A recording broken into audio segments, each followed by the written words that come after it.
Hey guys, welcome back to my channel. So today I'm going to be doing an advice video for you guys, and sorry if my voice sounds weird. I'm a little bit sick, and so I have a stuffy nose and all, and I just sound a little weird, but yeah. And so today I'm going to be doing an advice video, and I wanted to make this a little series, and I don't know what to call it yet. I was thinking Fireside with Fiona or something like that, or like Fireside Chats with Fiona or something, because Fireside begins with F and my name begins with F.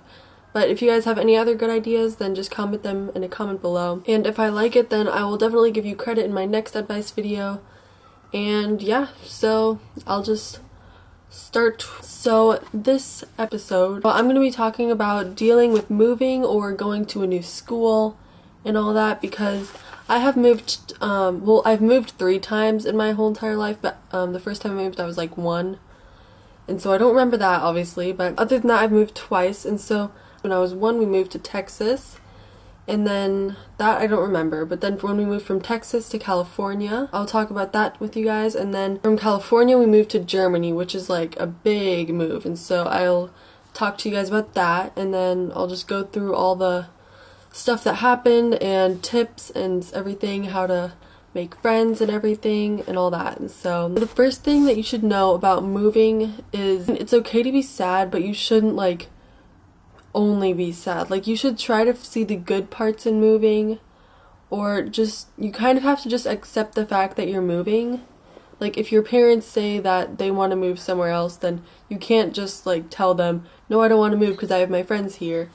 Like, it's gonna be really sad, and like I still miss all of my friends that I have in Texas and in California, and yeah, and if I ever move again, then I'm gonna miss my friends here, and it's not fun. I know how terrible it is, and you kind of have to see it as a new chance to make new friends and try new things, and just kind of as a fresh start, kind of.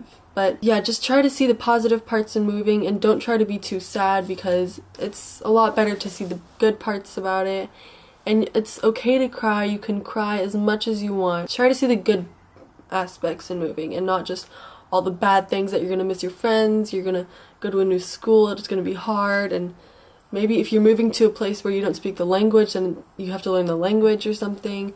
I don't know what your situation is, but just try not to.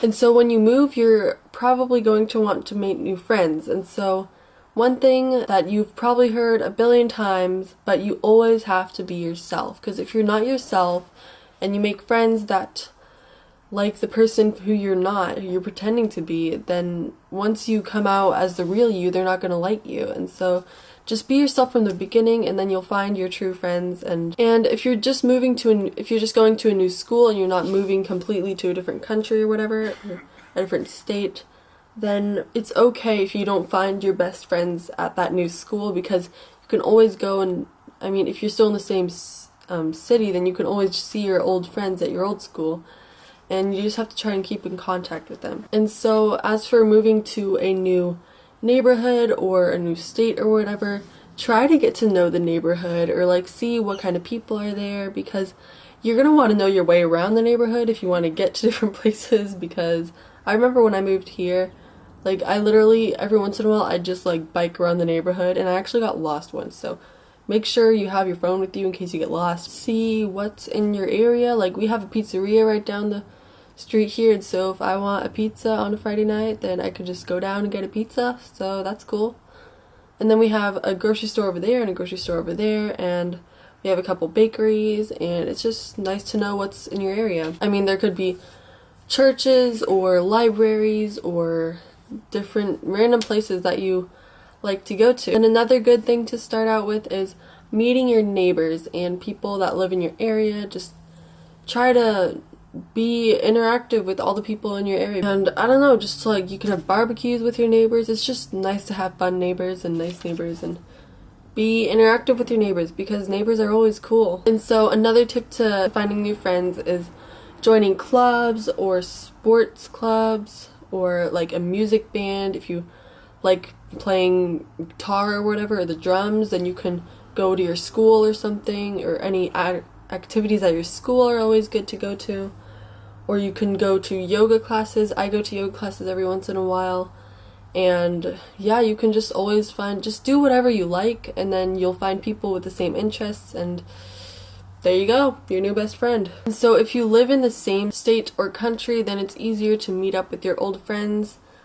And I would recommend planning that meeting up with them, because if you don't plan it, then you're never going to meet up. And it's always nice to see your old friends again, and to catch up and talk and go shopping and eat frozen yogurt and watch a movie and everything, and just have a big friend day with your friends. And if you're moving to a different country, then you can try writing to your friend. You get emails a lot more, and then you're just like, oh, an email, cool. But then if you get a letter from your friend, it's like, oh my gosh, I got a letter. Like, it's so rare that people write letters these days. And so if you write a letter, you can surprise your friend, or like for her birthday, you can write her a letter and she'll be really happy, because it's always fun to get letters. And so for my last tip is, you're only staying in a country for a certain amount of time. Like, some of my friends' dads or moms came here because of their job, and they're only staying for like 3 or 4 years. And so if you know that you're going to go back after those 3 or 4 years, then I would suggest taking advantage of the time in the different country or state or whatever, like going on vacation in the area to places where you usually wouldn't go, and eat the food that you can't eat, or like if it's a different country, then eat the foods there that you don't get at home, or just do all kinds of stuff that you usually wouldn't do at home, and just take advantage of the time, because if you know that you're going to go back, then you might as well just take advantage of the time there and have fun and all. So those were all my tips and advice on moving and going to a new school. And I hope you guys enjoyed this video and found it helpful. And if you're moving, then just tell me in a comment below where and for how long. If you guys need any more advice, then just comment and I'll try to help you guys, or you guys can help each other in the comments or whatever. But I hope you guys enjoyed this video. Remember to comment a request for the hashtag Fireside with Fiona. I'm actually kind of liking that, Fireside with Fiona. I have a tea right here. It's actually an apple tea. It's like apple juice, but as a tea and hot. No, it's actually like apple cider. But no, actually it tastes more like apple juice than apple cider. It's really good. And I'm here with my Christmas mug, because I couldn't find any other mug, so I decided to use a Christmas mug. I'll talk to you guys in my next video. See ya!